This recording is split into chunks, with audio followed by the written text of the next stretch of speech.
podcast 39 of White Horse Live, coming to you from White Horse Black Mountain, hosted as always by Bob Hinkle and co-produced by White Horse Black Mountain and Rad House Studio. Tonight we welcome back pianist Dr. Daniel Weiser and cellist Franklin Keel for the second in a special three-part series showcasing the cello and piano works of Beethoven in celebration of the 250th anniversary of his birth. We're very glad to be open again to the public. However, seating at White Horse is very limited due to ongoing COVID safety recommendations. So we'll continue to offer these programs as live online streams. Now more than ever, our artists rely on your tips. They can't hear your applause if you're watching us at home. Your tips are the way to show your appreciation for them. The best way to do that is to visit whitehorselive.tips from your web browser. That's whitehorselive.tips, not .com, not tips.com, just whitehorselive.tips. And we'll display the tip jar address from time to time during the show, as we are now. Thank you for helping make this series a success. We're grateful for your help in spreading the word. Please keep sharing the event notices, hosting those live watch parties, and telling all your friends. Now here's your host, Bob Hinkle. Good evening, everybody. Welcome. Happy to have you at White Horse Live. A lot of Beethoven tonight, so we're going to start with something that's not. When the song rises up, white horses will fill the mountains. When song rises up, then the clouds roll away. Well, if you don't believe that music has power, just stay right here with us for just about an hour. Oh, these two guys on the stage are going to lift you up. They'll loosen up your tightening. They will fill your cup. When the song rises up, white horses will fill the mountains. When the song rises up, then the clouds roll away. The clouds roll away.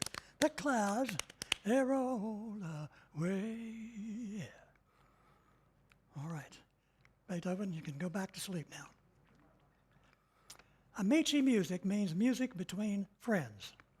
The company has as a part of its mission to bring world-class music to places where it isn't usually heard, like White Horse Black Mountain, where they sold and repaired cars 60 years ago. It's allowed White Horse to become not just a member of the Carburetor Hall of Fame, we've also been inducted into the Chamber Music and Heritonic Secret Society.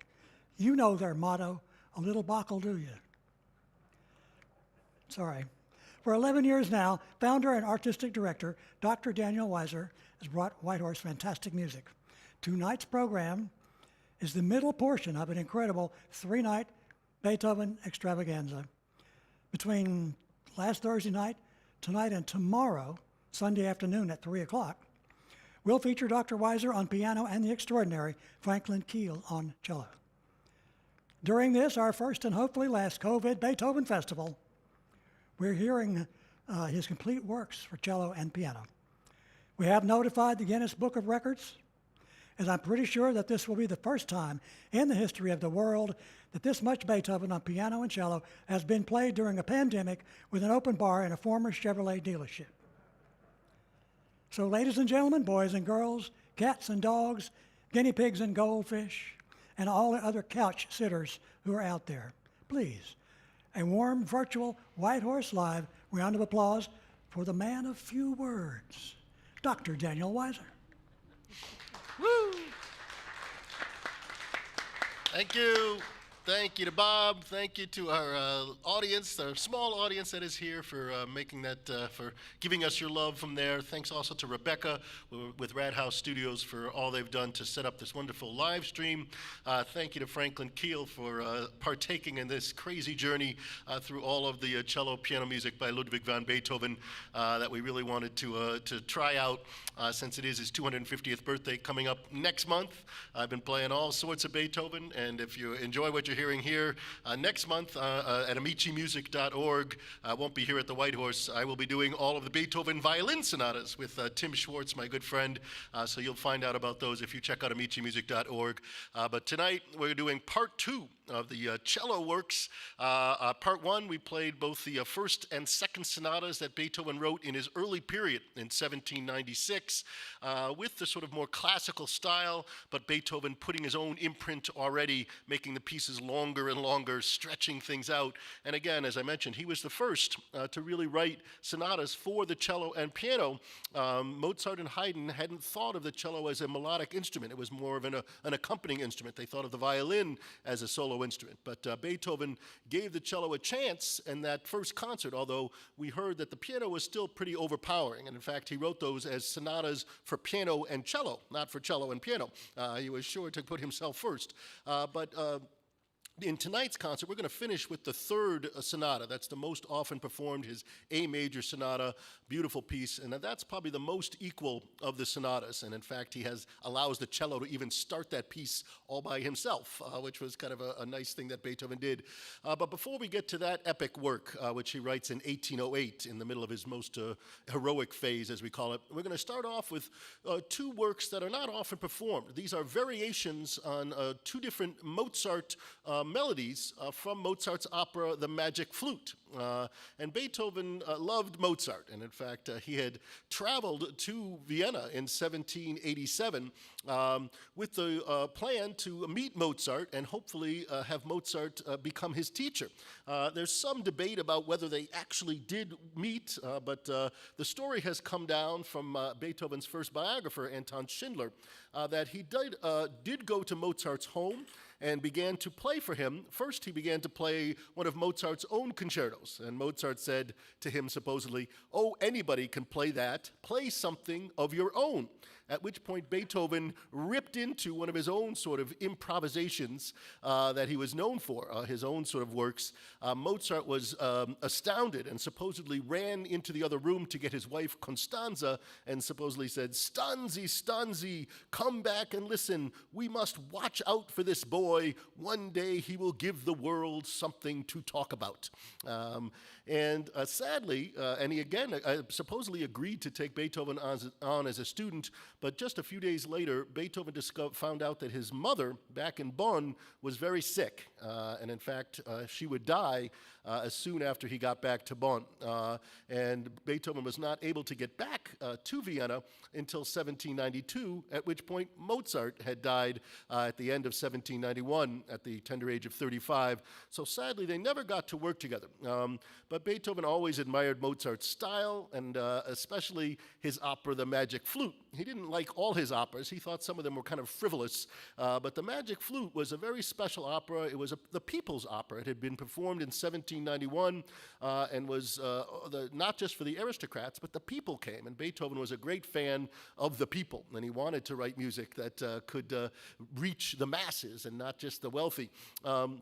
And so he took on 2 different variations. The first one we're going to do is from the end of the opera. It's Papageno singing Ein Mädchen or if I can say it right, Ein Mädchen oder Weibchen, a girlfriend or a wife, at which point Papageno, the birdman, has been sent to Sarastro's place and has undergone these trials and has made a wish to have some food and wine, and it miraculously appears, and he said, "Oh, well, maybe I could get me a girl, too."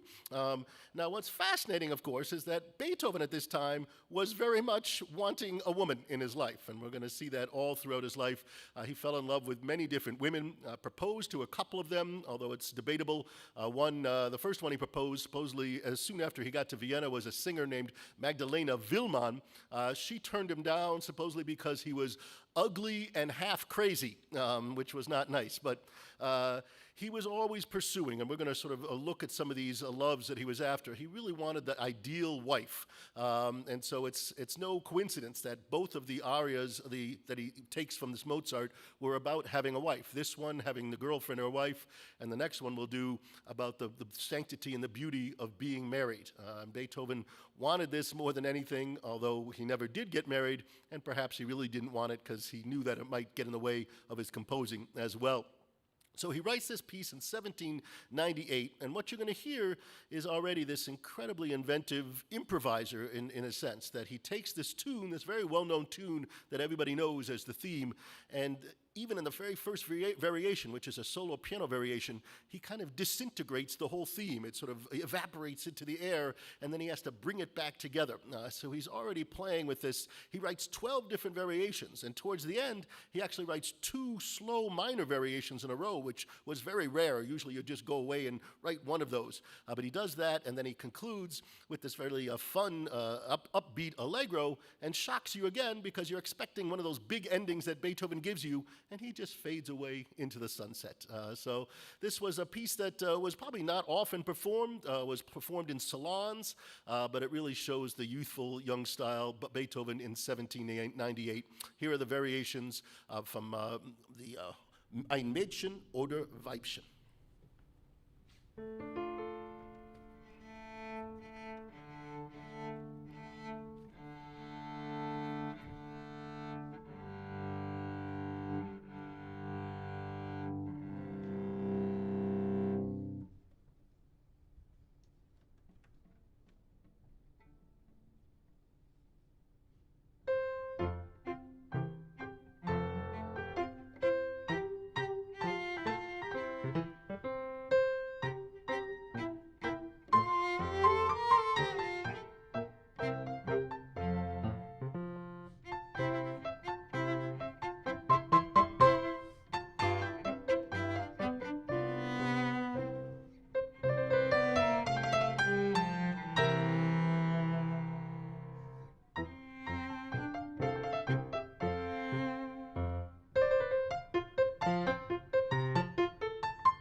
you. So you can hear some of the humor in that as Beethoven was having fun, giving expectations, taking them away. Now, the next set of variations that he writes, also from the Magic Flute, is from the famous duet that Papageno sings with Pamina, Bei Männern welche Liebe fühlen. Basically, this is sung when Papageno helps Pamina escape the clutches of Monastatos and tells her that Tamino, the great prince, is in love with her and coming to save her, and she sings about how wonderful it is to be in love.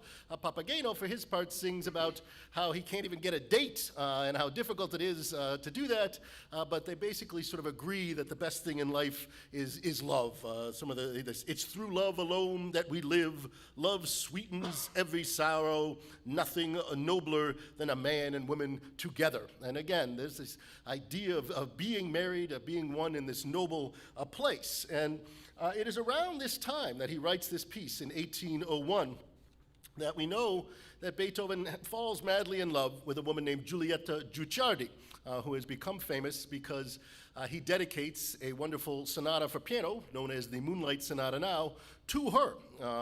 And he writes back to his friend in Bonn, Franz Wegler, about her. I have a couple of these letters. I'm going to read one from June of 1800. In this one, he talks about the fact that he has begun to have this difficulty with his hearing and how difficult it is. He writes to Franz Wegler, "You desire to know something of my position here in Vienna. Well, it is by no means bad. My compositions are now very profitable, and I may really say that I have almost more commissions than it is possible for me to execute. I can have 6 or 7 publishers or more for every piece that I write if I choose. They no longer bargain with me. I demand and they pay." So you see, this is a very good thing. But then he says, "That malicious demon, however, bad health, has been a stumbling block in my path to success. My hearing during the last 3 years has become gradually worse. My ears are buzzing and ringing perpetually, day and night. I can with truth say that my life is very wretched. For nearly 2 years past, I have now avoided all society because I find it impossible to say to people, I am deaf. In any other profession, this might be more tolerable, but in mine, such a condition is truly frightful. Besides, what would my enemies say to this? And they are not few in number." He writes back a couple months later, though, with a little bit of an update on his life. He says, "I am now leading a somewhat more agreeable life. As of late, I have been associating more with other people. You could scarcely believe what a sad and dreary life mine has been for the last 2 years, my defective hearing everywhere pursuing me like a specter, making me fly from everyone and appear to be a misanthrope. But the change has been wrought by a lovely, fascinating girl, Guicciardi, who loves me and whom I love. I have once more had some blissful moments during the last 2 years, and it is the first time I ever felt that marriage could make me happy. Unluckily, she is not in my rank of life." Actually, he was not in her rank of life, but the way he said that was she was not going to go for him. She was from a noble background and ends up marrying a count a year later. But he said, "Indeed, at this moment, I can marry no one. I must first bestir myself actively in the world. Had it not been for my deafness, I would have traveled half around the globe by now, and this I should still do. For me, there is no pleasure so great as to promote and to pursue my art." And we're going to find out more about his love life tomorrow when I read about his immortal beloved. But suffice it to say that Beethoven went through a few of these different women. Nothing actually worked. And in fact, there's a very sad letter that he writes in 1810 after he's proposed marriage to yet another girl, Thérèse Melfate, who was 18 years old and he was 40. And the parents said, there's no way that's happening. And he realized that it was looking grim for him, and he says, writes a letter, "I can therefore seek support now only in my own heart. There is none for me outside of it. No, nothing but wounds have come to me from the friendship and such kindred feelings. So be it then for you, poor Beethoven. There is no happiness in the outer world. You must create it in yourself." He writes this piece, though, in 1801, when he's sort of in the throes of hopes about Giulietta Guicciardi, and the variations are sort of, again, about being married, the nobility of that.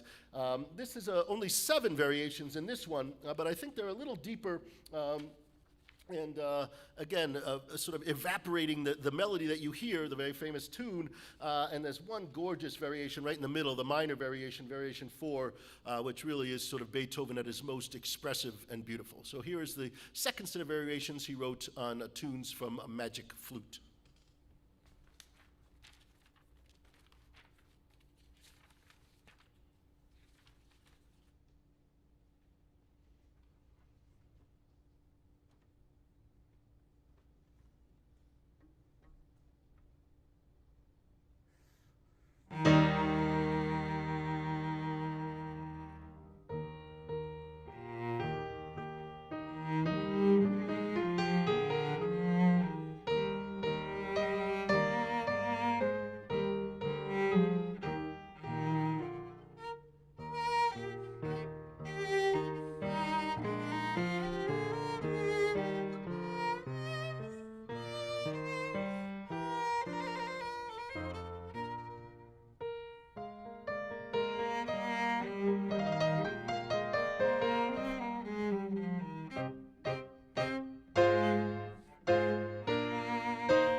Thank you. All right, so we're now going to embark on this wonderful, wonderful work. Again, probably his most well-known cello sonata, and I think it's the first real sonata for this instrumentation where both parts are really equal, the dialogue, the conversation. And again, this comes about written in 1808, and it's Opus 69. This was an incredible year, written in 1808. Opus 68 was his Sixth Symphony, the Pathétique Symphony, and Opus 70 were his trios, the Ghost Trio and the Archduke Trio. So he was in the middle of just an incredible phase where music was pouring out of him. He had just written the Fifth Symphony as well. In fact, there was a very famous concert that took place in December of 1808 in Vienna with all of Beethoven's music. That was where the Fifth Symphony and the Sixth Symphony were both premiered on the same concert, which also included his Fourth Piano Concerto and the Choral Fantasy and several parts of his Mass. The concert went on for over 4 hours in the middle of a very cold winter. And many commentators say, yes, there is such a thing as too much of a good thing. But he was clearly just at a great moment in his life. But it only came about after he had spent the summer of 1802 in this little village called Heiligenstadt. We know now that while he was there, his deafness had really come, and he thought it was all over. And he actually contemplated, we think, killing himself at this time. And we have a letter that he wrote to his brothers that he apparently never sent, and many people think he sort of wanted history to read this letter, what we now call the Heiligenstadt Testament, where he sort of writes about all he's going through in his deafness and how he needs to now sort of find a new way to move on in life. I'll just read a little bit of it because it's so powerful. This is written in October of 1802.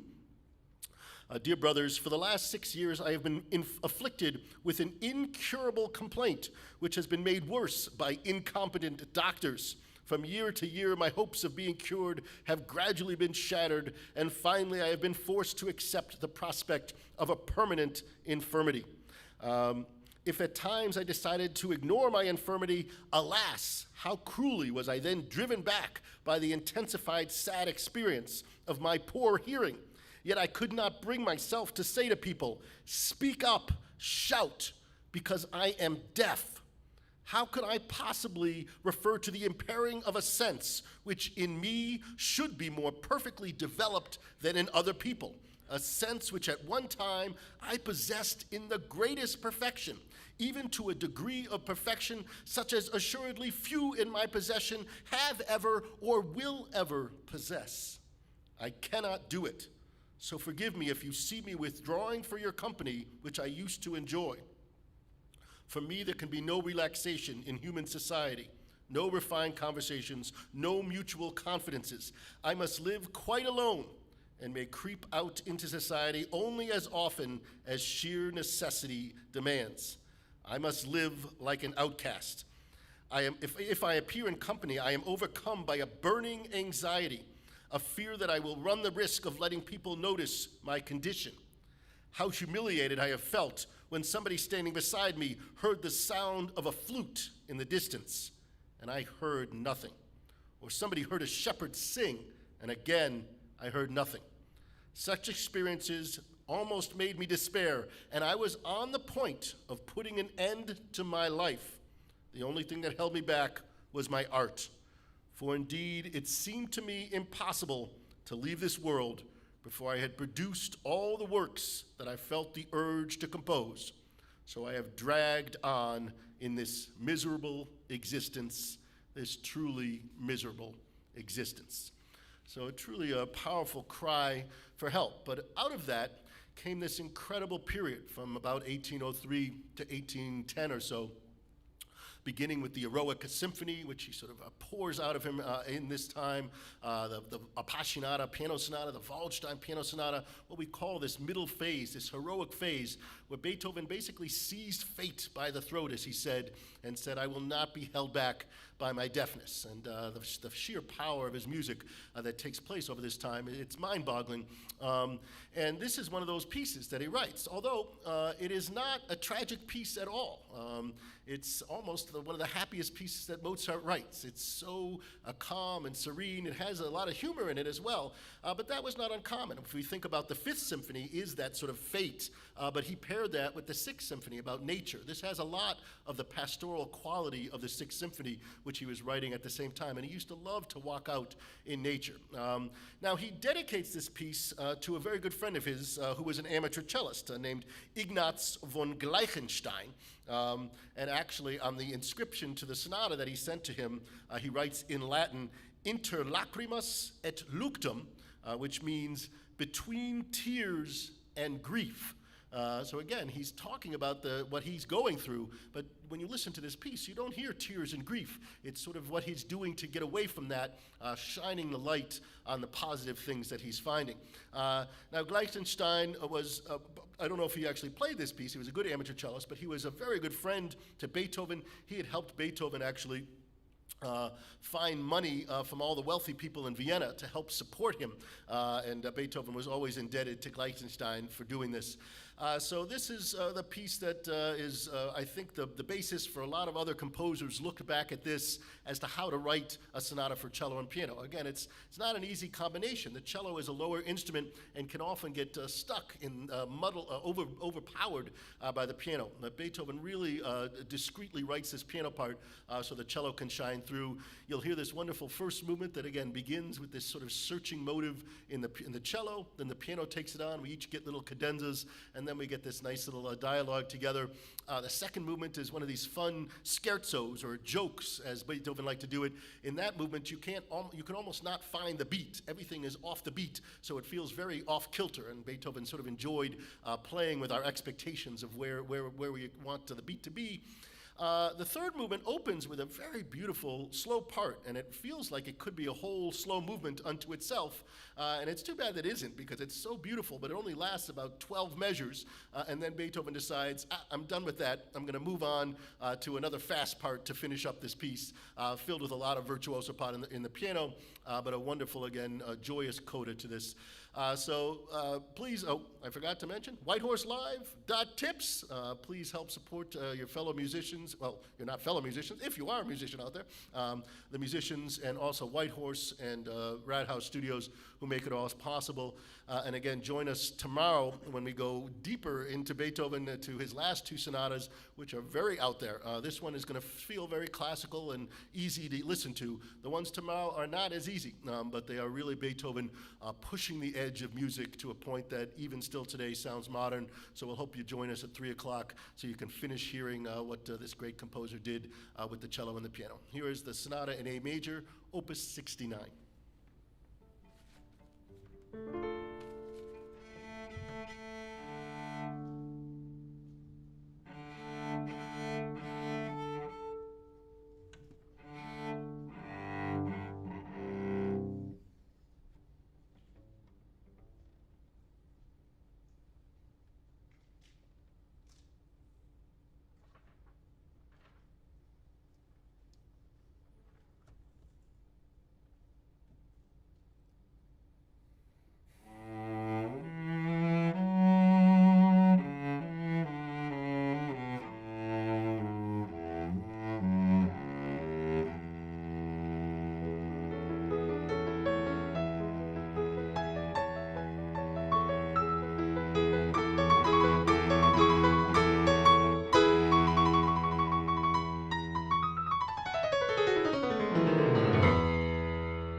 Thank you to everybody here in the audience. Thank you to Bob. Thank you to Roundhouse Studios. Hope you can join us tomorrow. Again, whitehorselive.tips to help us out. And join us tomorrow at 3 o'clock as we play Sonata number 4, Sonata number 5, as well as an early variations on a Handel theme. Thanks again to Franklin Keel. And for everybody here, have a great night. We'll see you tomorrow afternoon.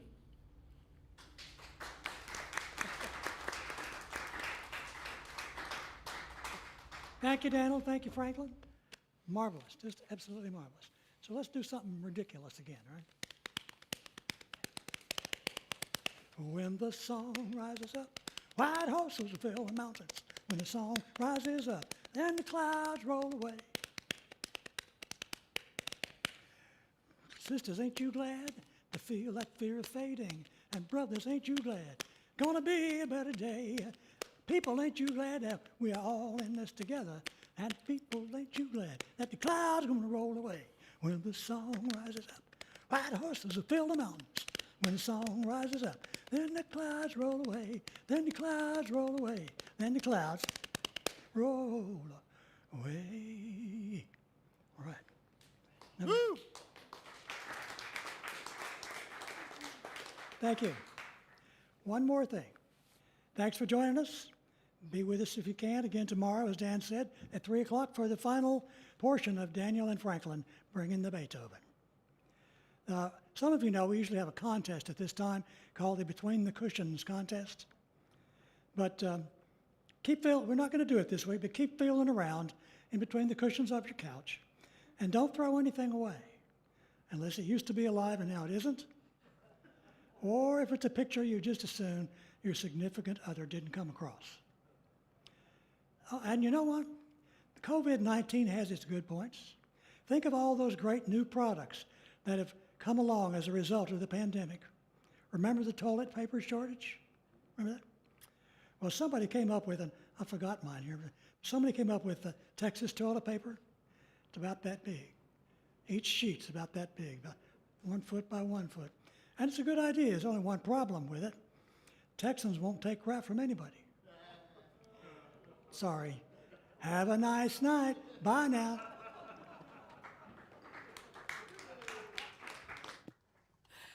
Thanks for joining us for White Horse Live. We hope you've enjoyed the show, and for those of you here in person, we sure hope you enjoyed being back at White Horse, and that we're with you for dozens more years to come. This program is produced by White Horse Black Mountain and by Radhouse Studio. Bob Hinkle is your host and executive producer. Claire Hoke is audio engineer. Jessica Wharton is director of photography. Jessica Fox is key grip and front of house engineer. Public relations services provided by Maggie Rainwater at Hoosier Devil. I'm Rebecca Hillgraves, director and producer for these programs. Thanks, as always, to Nathan Kirkley, who keeps things running smoothly behind the White Horse Bar, and to Craig Rumney, the Craigerator, who welcomes folks at the box office and keeps smiling no matter what. Join us tomorrow afternoon at 3 o'clock for the final installment in this special all-Beethoven miniseries from pianist Dr. Daniel Weiser and cellist Franklin Keel, right here on White Horse Live. In the meantime, be good to each other, and that includes